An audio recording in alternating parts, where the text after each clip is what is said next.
Okay, I'm back. Yes, today our book, well, let me see, hold on. Our book was in Kindle form. It's not going to show up well, so I'm just showing you the Kindle. It's Pacific Crucible War at Sea in the Pacific by Ian Toll. Yeah. All right. First off, recommendation. Well, what do I think? I'm going to give it a 3. I'm going to give it a 3 out of 5. I think if you like biographies, if history is your thing, I think you'll like this book. I think it's tremendous, detailed, nuanced, all the things you could want. But if you're into fantasy, right, or romance, I don't know if it crosses genres. I don't think you'll like it that much. Too detailed. Maybe you'll think it's boring. This sort of thing, right? People who want action want the action to happen. So I'm gonna give it a 3 out of 5. Yes, if you're a history guy, if you're a big time reader into history, I think you'll like this.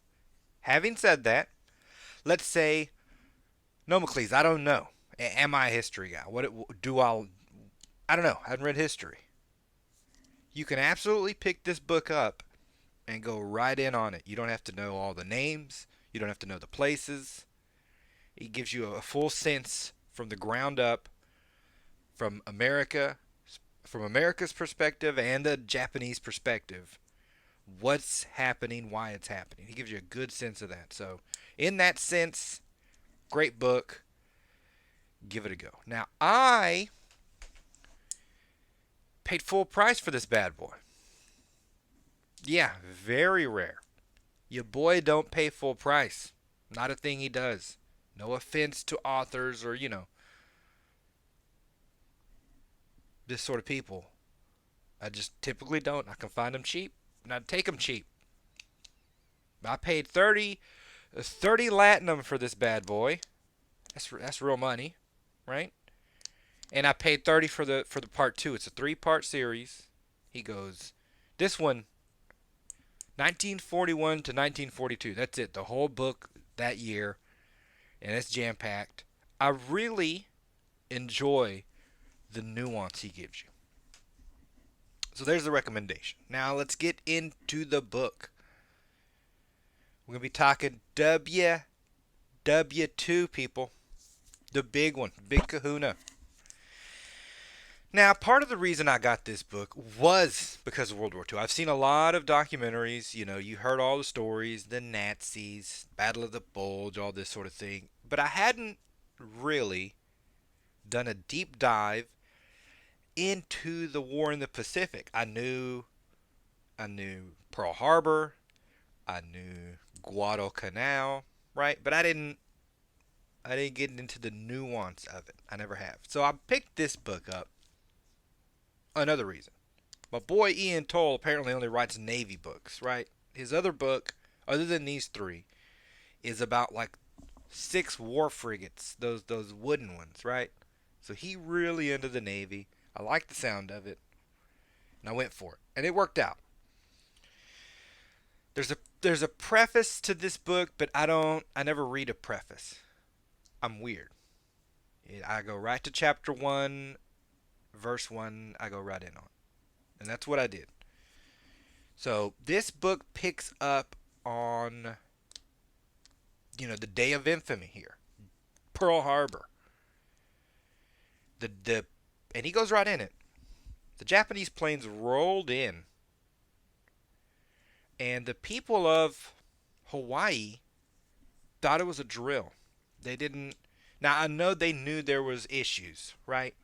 People were concerned. Otherwise the Navy wouldn't be there like they are. So there was some concern, but no one really thought. You don't really connect these sort of things. You don't think it's going to happen. But it was. Some of them were flying so low that the people said they could see the Japanese guy in the little cockpit. And he goes right in it. Japan opens up a can, and it is brutal. He doesn't let up on the brutality either. He doesn't harp on it, He's not over romanticizing it, though. I mean, it is what it is. So, if you're squeamish, mm-mm, you know, you know, back out of this video. Well, you don't have to back out of the video. Maybe you have to back out of the video. I mean, people get blown up, right? These are real bombs dropping. Dudes are getting vaporized, burnt alive, body parts flying. It's unpleasant, right? What bombs do. I mean, what are you going to do? He lays it out, and he'll throughout the book lay it out, which was another thing. In my head growing up, it always seemed like the Navy guys got it off kind of easy, right? They didn't. You see the Marines in Guadalcanal, they're pinned down, they're living in a foxhole, getting shot at, bayonet fights. It's brutal. And I'm always like, well, what's the Navy got to do? You riding a boat? That's got to be easy. But in old World War II, that crap wasn't easy. These things were blowing up. The ships were shooting ships. It was getting out of hand. You could have, I don't know, 3,000, 2,000 people, 1,000 people die. Like that. Very rough. So, we have them bombing the Pacific. It turns into absolute chaos. There's one thing about I didn't know also, which maybe I should have known, but I just didn't. But he describes it here more than once, is when these battleships explode, damaged in any way, that oil they have in it isn't like gasoline or diesel. It's a thick, like molasses situation, right? And so they end up coated in this molasses, if they lived, which a lot of them lived. You got to dive in for safety. You get coated in molasses, and it burns your eyes, and they're like, you can't wash it out. It don't matter what you do. They were taking diesel baths. Still didn't get it out. They were oozing this stuff out of their skin for weeks afterwards, which I think was kind of crazy.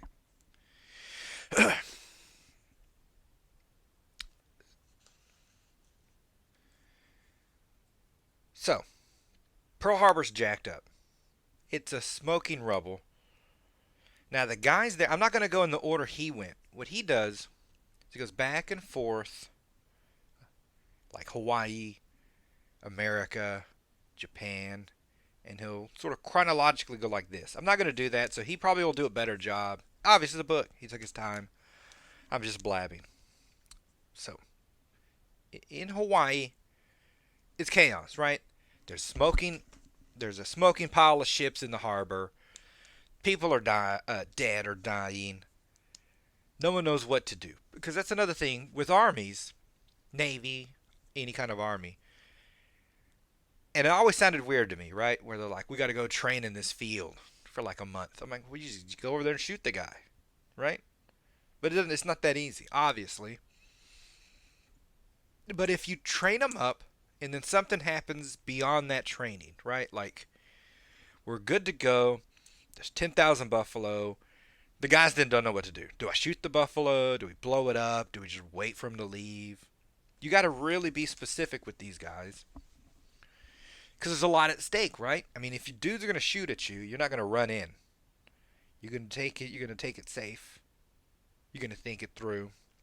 Or you're trained to run in. You'll just run in. But if they stop shooting you, you're like, well, you didn't tell me they'd stop shooting. What am I supposed to do? This sort of thing happens in Hawaii at the time.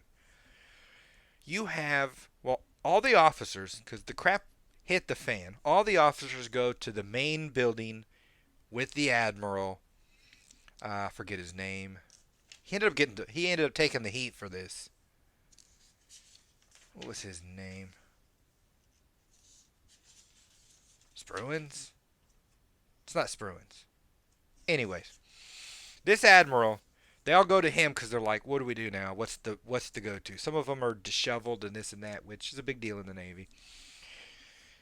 The rest of the guys, the soldiers, they're like, got to report to my boat. So due respect to them, when the bombs started dropping, they ran towards the action. But the boat's underwater, or a burning husk, right? It's jacked up, upside down, and underwater. So they're like, my station's the boat. The boat's in the water. I don't know what to do. So what they start doing is some sergeant or somebody just starts handing out guns. Just anyone wants a gun, anyone around, you're a grown man, here's a gun. You had some dudes walking around with meat cleavers, knives, butcher knives. Just they weren't trained for land fighting. They don't know exactly what they're going to do, but they got a gun now and they're not about to let the Japanese invade. Free and easy, right? Which sort of gives you a sense of the time. They don't know that the Japanese are going to hit and leave. They don't know that the Japanese aren't going to hit here and sail straight for California and invade. No one has any idea. Okay? So up until this time, the Japanese are just popping off. There's the British, I think. America's over in the Pacific. And when the Japanese started, they rolled through all of it. They rolled MacArthur off his spot. People didn't know if Australia was going to get overrun. No one knew what was happening. So it was a justified thing.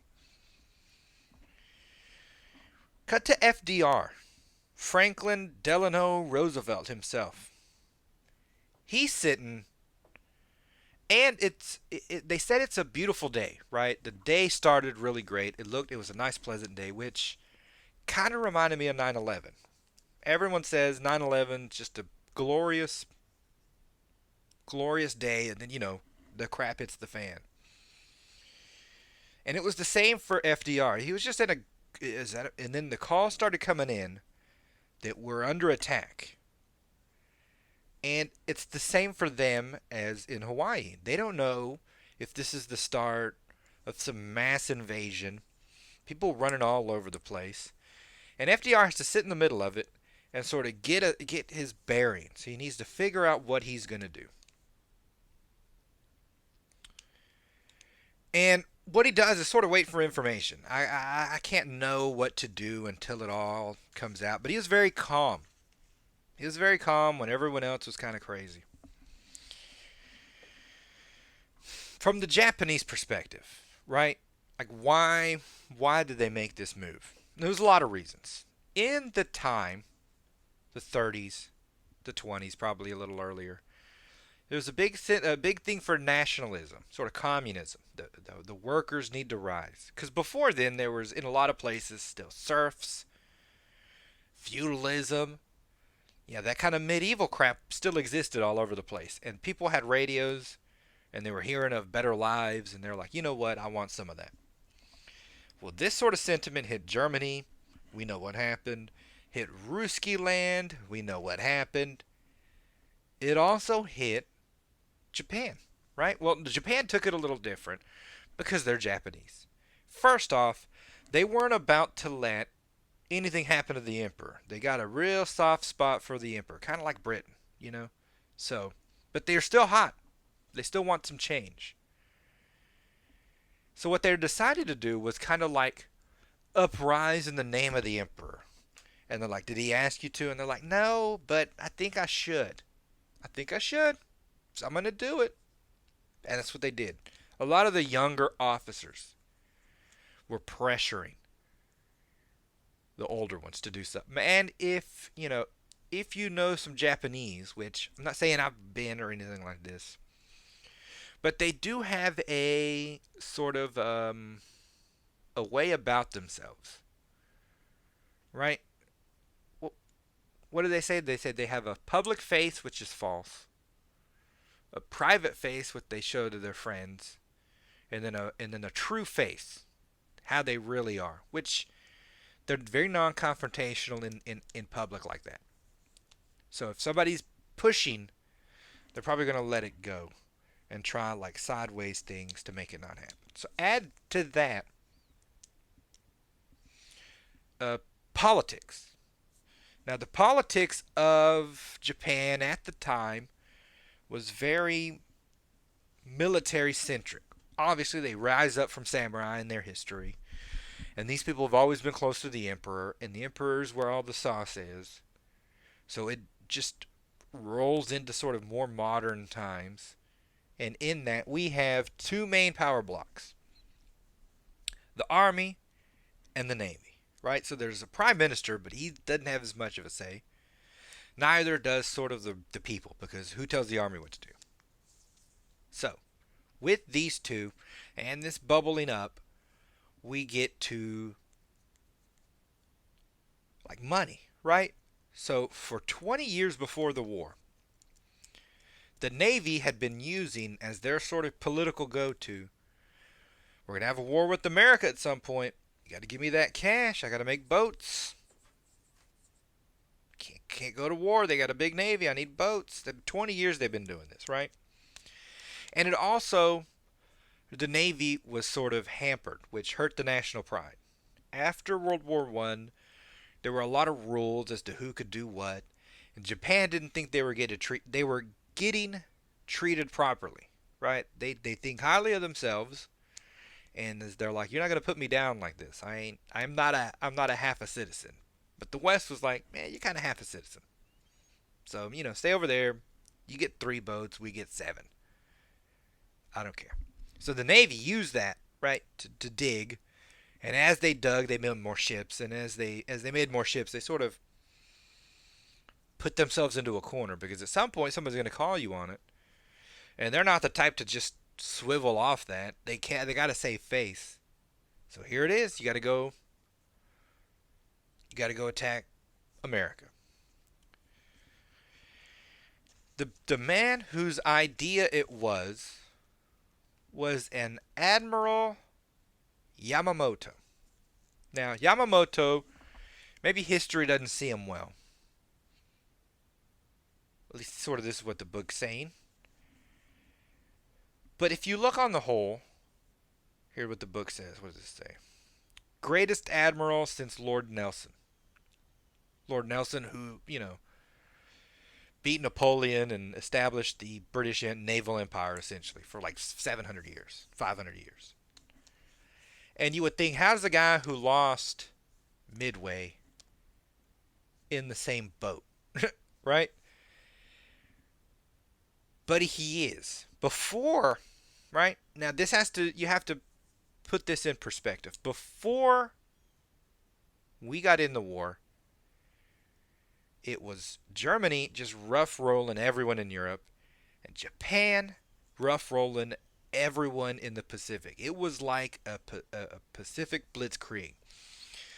They ran MacArthur off of the Philippines pretty badly too. He was full of himself a little bit. He did it wrong strategically. He ran him off there. It goes into pretty good detail. They ran the British out of there. They roasted those fools. Took their little fortress. Kicked them out of India. They had actually had ideas to go invade Australia and possibly like New Zealand or Hawaii, right? They're going to take the whole crackerjack. But Yamamoto, he was sort of the idea for a lot of this. He had a great foresight. In his youth, he was in America for some schooling, and he saw. Hold on, I have this quote. I can't find the quote.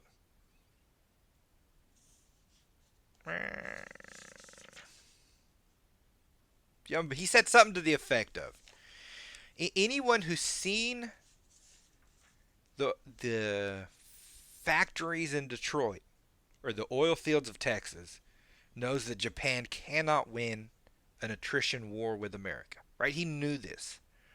He also had a sense that aircraft carriers were going to be very important. That's the future. That's what he saw. 100% right. On the carrier front, politics got him, right?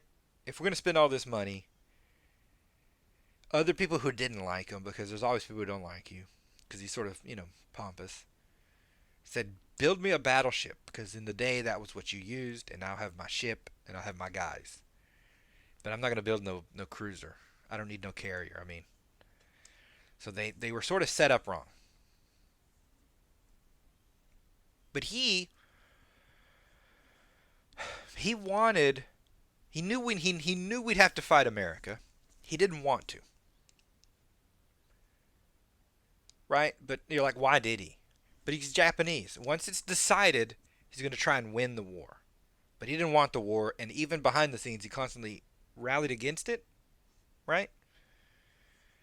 He's also wanted America warned before Pearl Harbor. He didn't want a sneak attack, but they didn't. I think it got lost actually, like in the mail, right? Like they sent a message. It just didn't get off the little. It didn't get off that fast enough to go to Washington. What are you going to do? In any case, it looked like a sneak attack. And he didn't like that at all. But what he wanted, what he knew, is the setup that he had more ships. Right? He had more ships, so he needed to get us into a big fight. If I get you in a big fight, somehow, I'll crush you, even if I take a loss. I come out on top, war's over. Right? That was his plan. It was a good plan. It was the only plan that would have worked. Anything else wasn't going to work. He even, after the Philippines, which was a problem, I'll bring it up. He wanted to negotiate with America and the British after, conquering the Philippines. And he, in his head, there's no way the British would want to give up India. It would make him some scratch. So he would offer to give them India back and make some sort of restitution to America. Right? For, beating MacArthur. I'll make it some way. I promise not to spread anymore. Now, the worry for the Allies was, especially in Britain, if America had decided, let's make a peace treaty, we're not going to fight the Japanese, then America, that half wouldn't be in it. But Japan would then be able to, in theory, which this is what they're afraid of, Japan would be able to attack Russia from that end and free up the Germans to go the other side, right? And it's like, is that plausible? I mean, it absolutely is. I mean, the Japanese had 750,000 dudes in China just massacring people. No lie. So if they would have made a peace treaty, there's no more, they could have sent their subs wherever they wanted. They could have taken a chunk of Russia. Russia would have had to send some guys. You don't have all the guys you need, and the Germans are beating you, right? You need millions of Russians to win that crap. There's also no saying that if you're attacked by both sides, Stalin would be like, I'm out, bro. I can't take both of them. No one's helping me. I got to make a peace treaty or my people won't survive. So, and then if Russia goes completely out or turns, then Britain's overrun, right? If I'm sending 1 million or 500,000 Russian troops along with some Germans, Britain's overrun. And then it's just the other hemisphere, right? It's only America and the Mexicans, the Latin America. So they didn't want that to happen. Obviously, it's not going to happen after Pearl Harbor. Yamamoto knew this. So after Pearl Harbor, he got to go all in. Now, from America's perspective, at the time, World War I had been, it ended. It was horrible. Americans didn't really want to go into another war. It's not what we were about. We weren't interested. At least half of us weren't. The other half were like, we can't just let Europe get churned up like this, right? There's some people had a sense of who Hitler was. Not everyone, obviously. We don't have TVs. We don't have the internet. But there's a number of people who knew who Hitler was, and that's not a good situation. We don't need to leave it like that. But how do you convince everyone else, right? So Pearl Harbor happens, and you're like, well, we're going to go to war. Because there's no doubt after that. We're going to go to war. The doubt was, and here's the worry for everyone, was the American people would only want to go to war with Japan. Right? Japan attacked us. We're going to go F them up. And then we're going to go home. It's the end of discussion. I don't need to worry about Germany. That's Europe's business. That's Britain's business. I don't need that. There's a whole ocean between us. You stay over there. If you send some boats here, then it's something different. which is sort of kind of what he did, right? Because it wasn't long after Pearl Harbor when Hitler declared war on America. He's like, well, we're going to beat them now. And America's like, you know what? F both these guys. I'm going to go beat the Japanese. I'm going to beat the Germans. I'm going to beat everyone. I'm going to, let's knock the crap off. I'm tired of it. And that's what America did. But behind the scenes, it was trickier than that, right? I never got this. I never got a sense of this. But it's the split. It's not that you don't have enough. I have plenty of guys. I have plenty of guns. Where do I send them first? Right? I got two problems in two different spots. Maybe equally important, maybe equally not important. Who gets what first? Because it takes time to make more boats.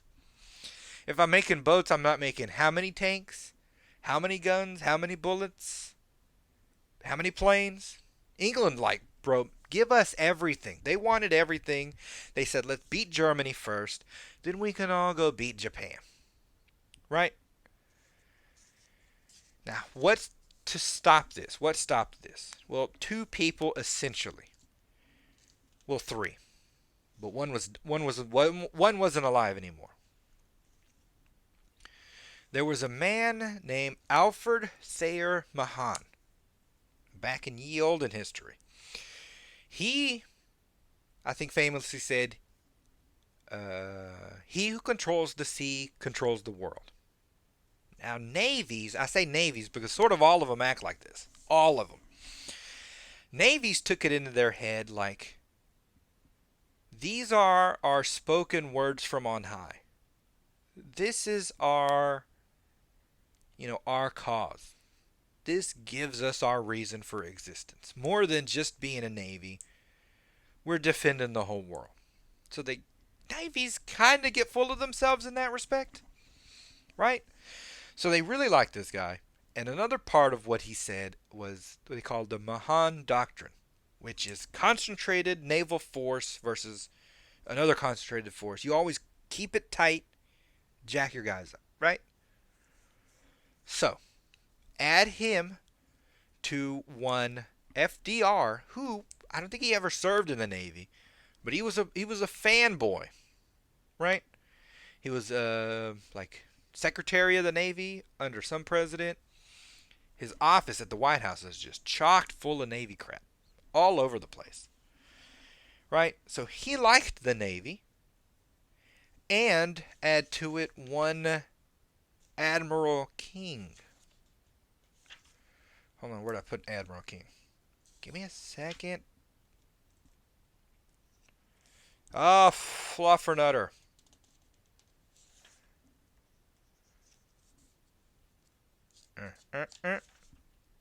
Okay. Admiral King.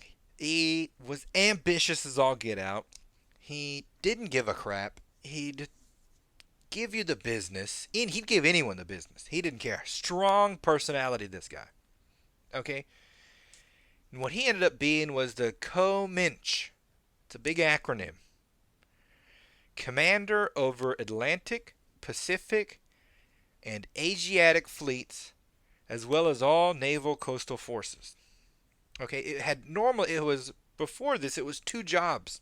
Two people had this, one for the Atlantic, I think one for the Pacific. He combined them. He got the wherewithal, the political. He made them one. He's like, we're at war. I can't have indecision. You need to give me that job, and they gave it to him.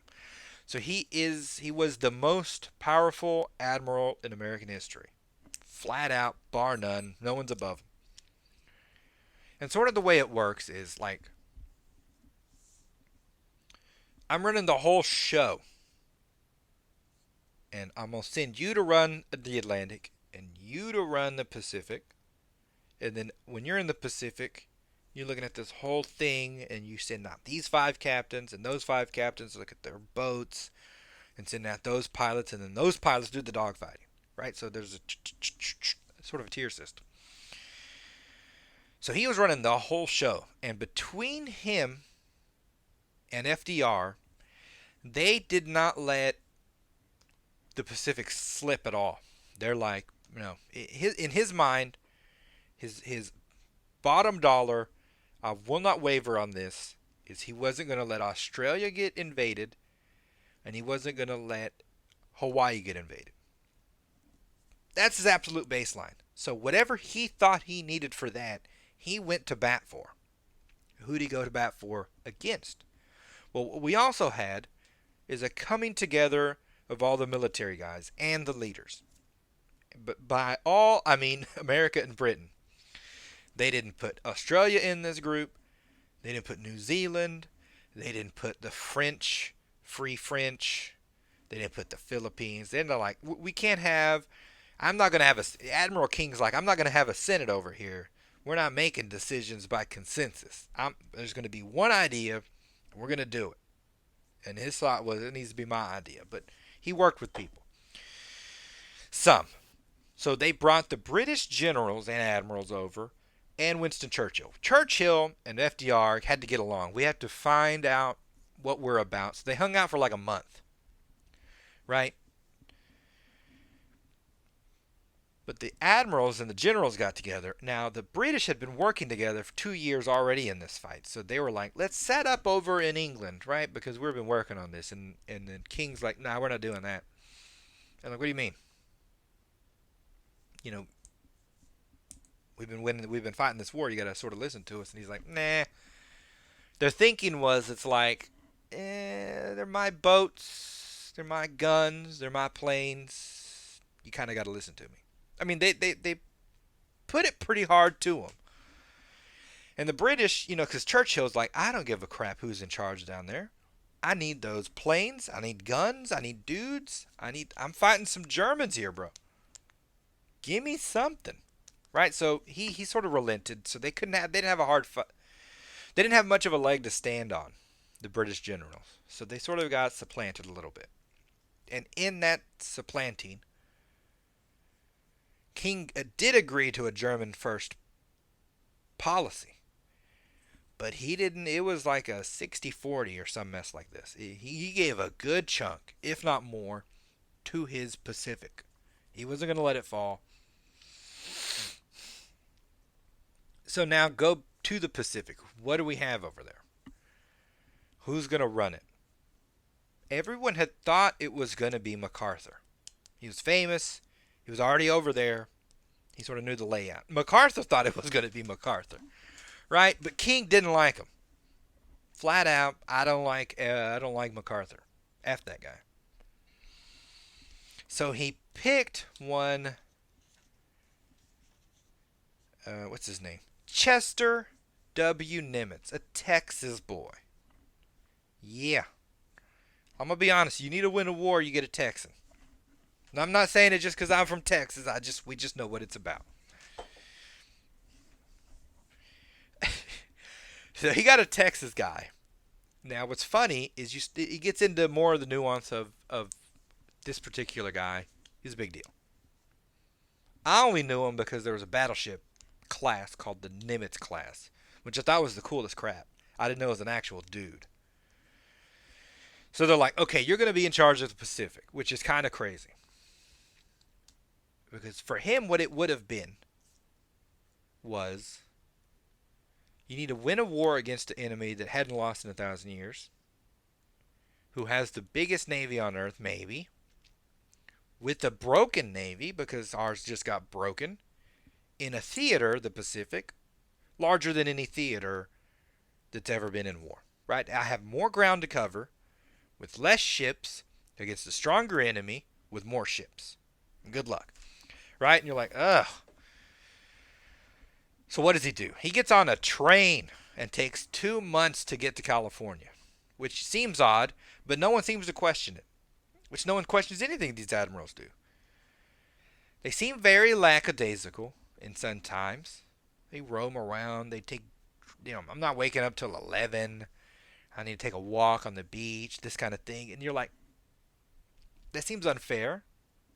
But when you look at the scope, right, this historically grand scope of work that he has to do, any decision he makes could literally affect the world.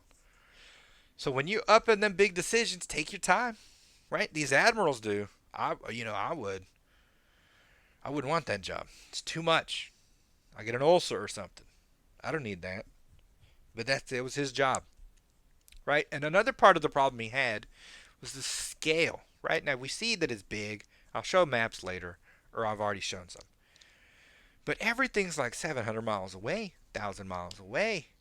We're talking a month out and a month back. Like I'm going to take a month out, a trip for 1 month to fight for 5 hours to have another month back to fix up everything. I mean, that's sort of what they had to do. Even when you go out there, the planes would have to take some of them like 3 hours, 2 hours to fly out to what they're going to do, dogfight, and then work their gas to come back. It's just this immense amount of space. You're losing people in the horizon. Cloud covers covering these ships. It's a tremendous amount of space. But on top of that, like let's say I go into a fight. I know I got more supplies than you, but I lose 7 ships. I'm 7 ships down. Those things take 7 months to build if I'm going quick. And then how many months to go to Hawaii? Right? If I lose that many ships, you're going to make all this ground up before I even have a chance to fight back. I mean, in Germany, I can at least send a guy. It's just a car ride. You go shoot him. There's no car rides here. So all his decisions are on this delay. A success or failure. The delay is there. Which got to make it tricky. In any case, he gets to Japan.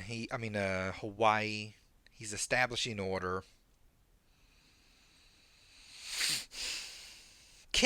Admiral Kimmel was the dude's name. Pearl Harbor happens, right? And almost immediately after Pearl Harbor, there's an island called Wake Island that was under fire. The Marines there fought like dogs, tooth and nail. They weren't going down. They're not going to go down without a fight. And they're like, we're going to hold out till someone comes and gets us. And Admiral Kimmel wanted to go get them. We're Americans. We don't leave a man behind. We don't like that crap. Right? Even Roosevelt called them the Pacific Alamo. Right? So all eyes were on these people. They're fighting. They're holding off. But the ships can't get out there. The crews are inexperienced. They can't hold a formation. They almost crash into each other doing zigzags to avoid submarines. And it's no fault, really. It's the Admiral's fault. You're in charge. You should have trained them up. But he didn't. They weren't trained up enough for an actual... Because now, I'm not sending them to save the soldiers of Wake Island. I'm sending them in potentially to fight the Japanese Navy. And I already have smoking husks in Pearl Harbor. So there's a lot of worry, indecision as to what to do and how to do it. And Nimitz is taking a train, right? So we can't talk to him. So it's on this dude, and he kind of knows he's not going to be in charge in a minute. So what he's supposed to do? What he does is takes it very safe. And they make 1 or 2 moves because these dudes were holding out for like 2 weeks. They were holding out for 2 weeks, I think, by themselves.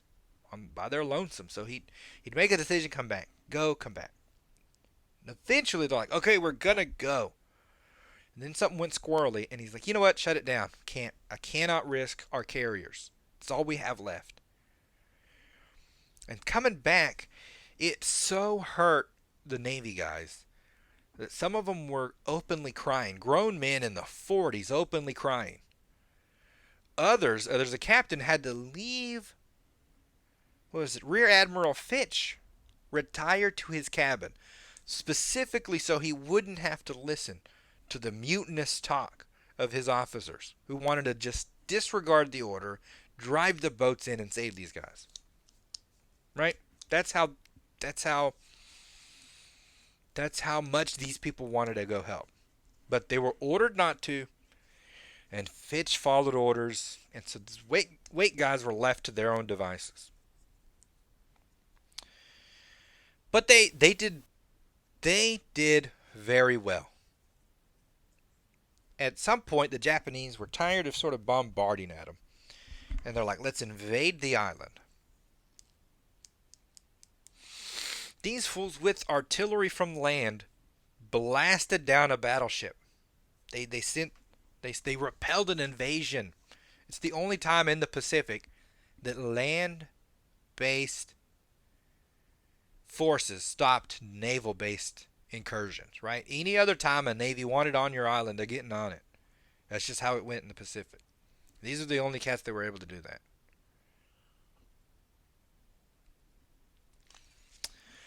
But they're on an island, and no help was coming, and eventually they just ran out of supplies and were overrun.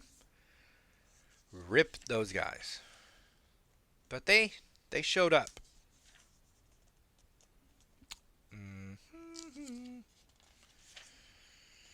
Okay. Next we get into the Doolittle raid. It had rippling effects. Okay. So what we wanted is you punch me in the face, I want to punch you back. At least, claw you. You gotta make God bleed, as they say. That's from the American perspective. So what we were gonna do... Oh, no, hold on. I'll show the Japanese one first, because it has more lasting effects. No, it has equal effects. Okay. What they wanted to do, I'm going to just go into it, is they got these new bombers on a new carrier, and they were going to send it to Japan. They're going to get as close. Our planes can't reach that far. Not possible. Out of range. So they're going to take a carrier full of planes, get as close as possible, have those guys go out, bomb Japan, and then keep going and land in China. Because China would have been an ally to us at the time, because they were getting brutalized by the Japanese. All right, so that was the plan. I'm going to send some guys, bomb Japan, land in China. Right, it seems easy. 100% not easy. In those times, there's no kind of signal out there, right? So you're flying and it just all looks like ocean. You could 3 degrees off and you missed Japan or something like this, right? So you could get lost at sea. You could not find the homing beacon, which ended up happening to some of the guys. You could get shot down. It's Japan. I don't know what kind of forces they got. It's like going up against the Death Star or something. Mm-hmm. And for Japan, this was their greatest fear, is any kind of attack on the homeland. It's sacred land. We got a lot of wood buildings, so they might go up and fire. And our emperor's here. 1, I'd lose face, not being able to defend it. And 2, what if he gets, damaged? Oh, God. Cannot have that, absolutely not. So they set this up. Now, a little boat. Oh, God, where did I put the name of this boat? The Nitamaru. It was this tiny little, I think it's like a big fishing boat, which is small. As they were coming up, he was out at sea. He sees them. And one of the guys is like, hey, look at our Navy. And the other guy's like, no, one guy goes, look at that great looking Navy. And the other guy's like, yeah, it's too bad they're not ours. Right? He was able to tell, because he's a water guy, that they weren't our boats. He sent the word out. They had warning. Halsey's like, dang it, we got seen. Send the planes. He wanted to get them 250 miles closer, I think. Something to this effect. Or at least further up. However it went. Couldn't do it. Got to launch now. They might know we're coming. Our chances of success got lower. We need a surprise. This fool in this Nitamaru, they start trying to shoot it down, right? They send the big Gatling gun, the big cannons at it. They're missing. He's so small from the distance that he looks like he's bobbing on the wave, right? And he'll disappear and come up, and these things are blowing up all around.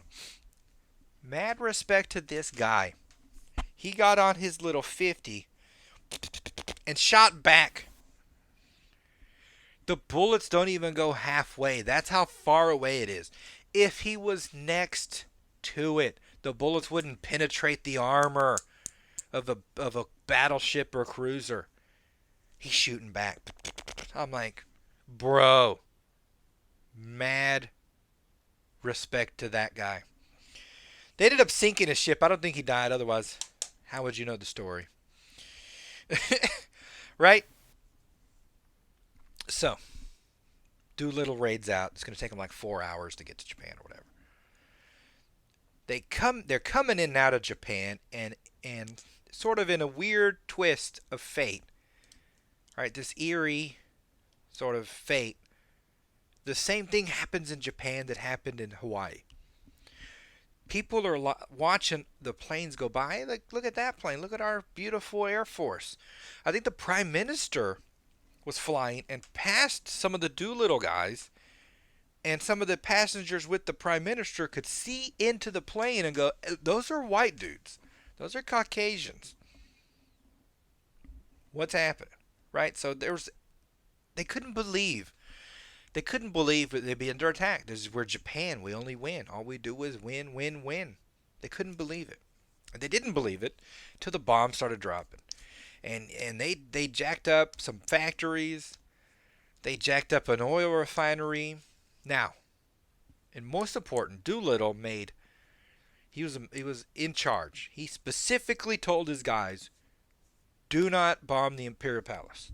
Do not bomb it. I don't care what you do. I don't care what happens. I don't care how mad you are. Don't bomb it. Now, they flew over it, but they listened to his orders. They didn't bomb it. And I think it went a long way, right? You bomb the Imperial Palace, the Japanese ain't going to give. They barely wanted to give up as it is. They weren't going to give up if you bombed that Imperial Palace. That would have been a hot mess. But they didn't. What they did then is to continue on to China.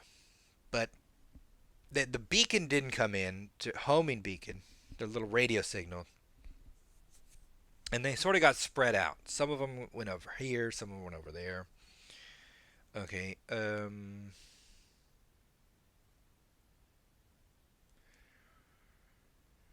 the 4 died, I think, in the raid.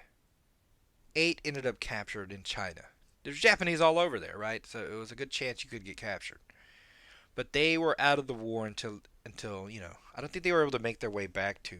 You got to go through Russia, Japan. How do you get back? I don't think they made it. That was their one sort of thing that they did, which had 2 effects. One, for the Americans, it gave the Navy, who was very personal, right? Who took the loss of these ships personally, like friends died. Not when the people died. They cared when the people died. But something about the Navy and their boats, they really are attached. It's like your favorite dog dying. They took it hard. And they were down on themselves. But getting that hit in, they started to feel good. They're like, maybe we're not out of this yet. We're alive. We're going to do something here. Had the opposite effect for the Japanese, right? So they're invincible. We've done nothing but win, and now I lost. I got stuck right, like I got stabbed right in my house. They feel unsettled. And that unsettling has ramifications later on, right? He then brings up something I didn't know anything about whatsoever. And it was called Station Hypo. They were the code crackers. Yeah. These guys were trying to get all the codes for the Japanese and crack the code. They were semi there, but you can't know unless you test it a little bit. But who would listen to them, right? Because the admiral's like, I can't listen to a whim. I don't know, what is this code cracking you're talking about? You got it on radar? Did you spot them? Which is another issue that happened.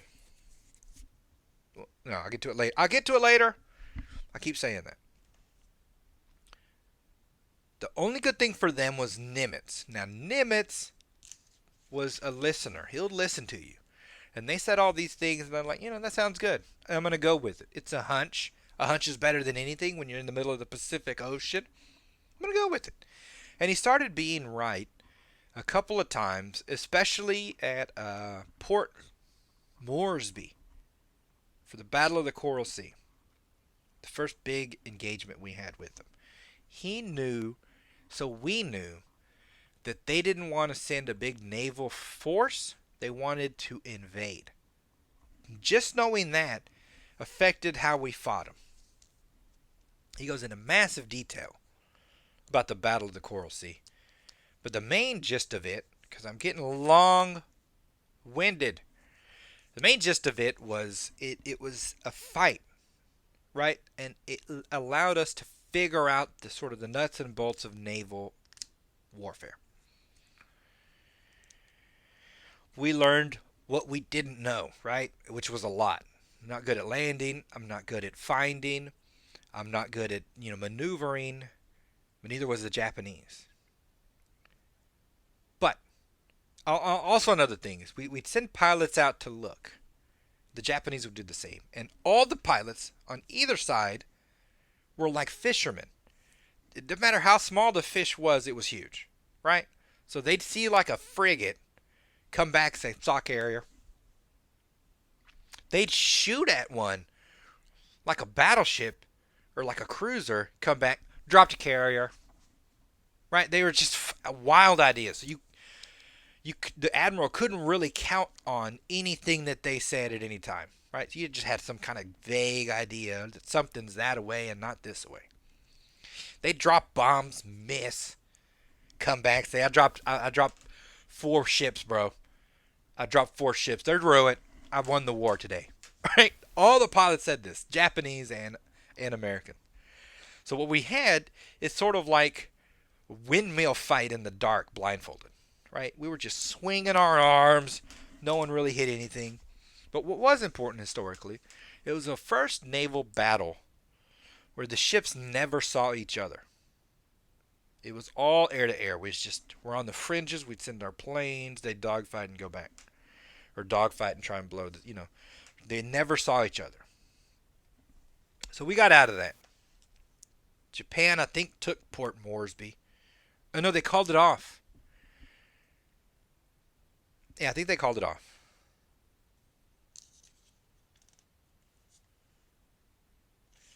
So then comes Battle of Midway. Now, all these battles now, he's describing in very good detail. Don't forget this. It's very good to read.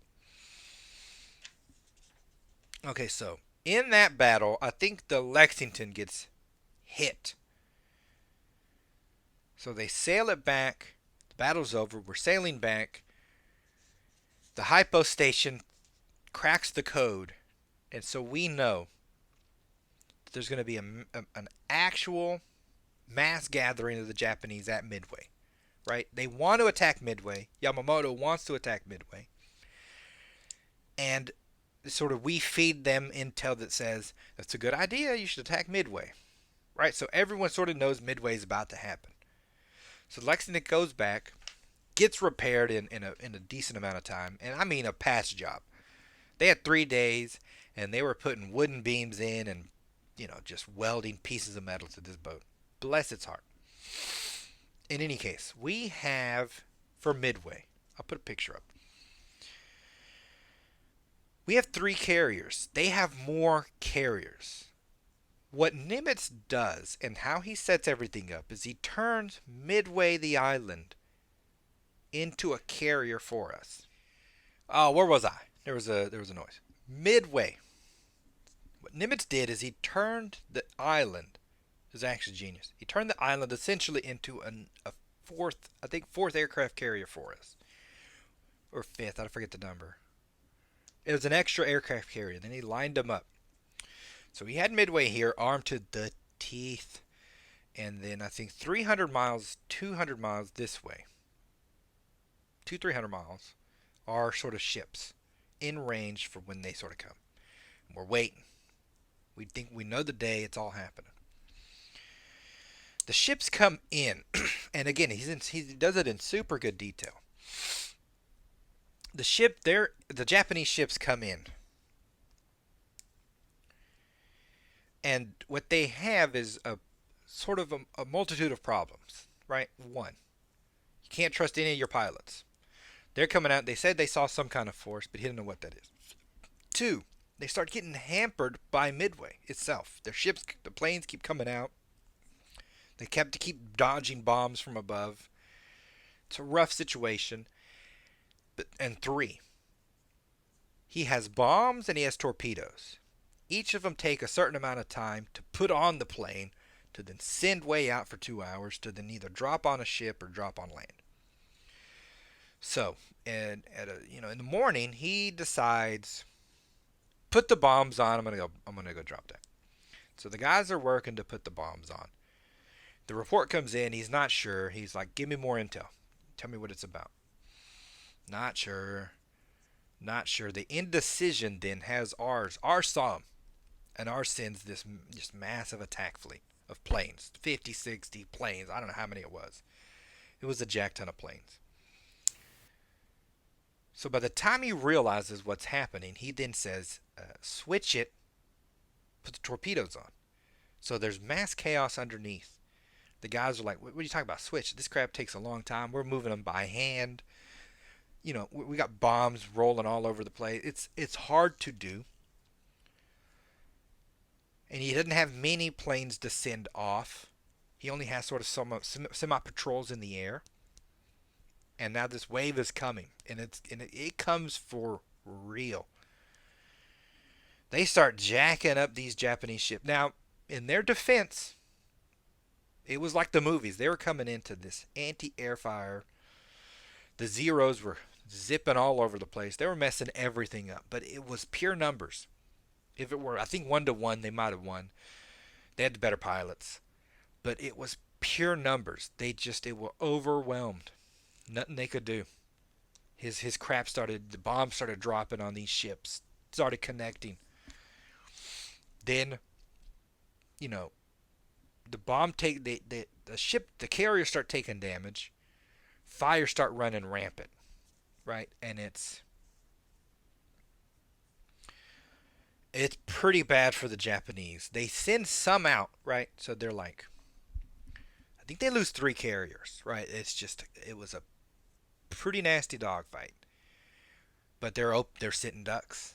We had them flanked, dead to rights. Nothing they could do.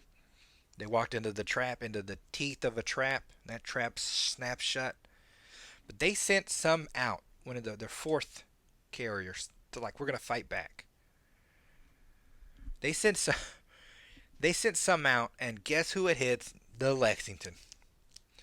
This fool gets hit, I think, by 2 separate waves, by multiple bombs, multiple torpedoes. And luckily for us, it was the Lexington, because if the crew had realized that they were all attacking the same one, they wouldn't have attacked it. They'd have picked a different ship, and maybe more than one of our carriers would have got damaged. Instead, it was all the Lexington, took all the hits, listed badly, but didn't go down, right? It's sort of, our fire control team worked very well. The crap didn't go down. And then 2 days later, when we're trying to salvage it, a Japanese sub comes and hits it again, takes down another ship, a little battleship, and then eventually over damages this one, and they're like, we gotta sink it, and we eventually, it goes down. So, very sad. But for a second there, the Japanese didn't want to believe. They're like, the one guy talking to the other guy, right? The one admiral talking to the other admiral, the Japanese admiral. He goes, fix your ship. Work hard to fix your ship. Like, bro, it got hit by multiple torpedoes. It's burning up. There's a plume of smoke rising to the sky. You tell me to fix my ship. It's kind of a funny statement, but it's it's also sort of Japanese. It oddly is very Japanese, that statement. Their crap got jacked up. At this point, even from like radio contacts, Yamamoto still didn't want to give it up. He's still like, if you send all your ships over there, they're right there, go blow them up. But that was irrational, and his admirals sort of knew that, and they limped away, and we didn't go after him, right? One of those risky decisions: do you finish your enemy off or not? We didn't finish him off. We let him go, which I don't think had too bad of ramifications. Some of the ships made it and affected us later, but on the whole, I wouldn't risk all of my navy to get rid of all of his.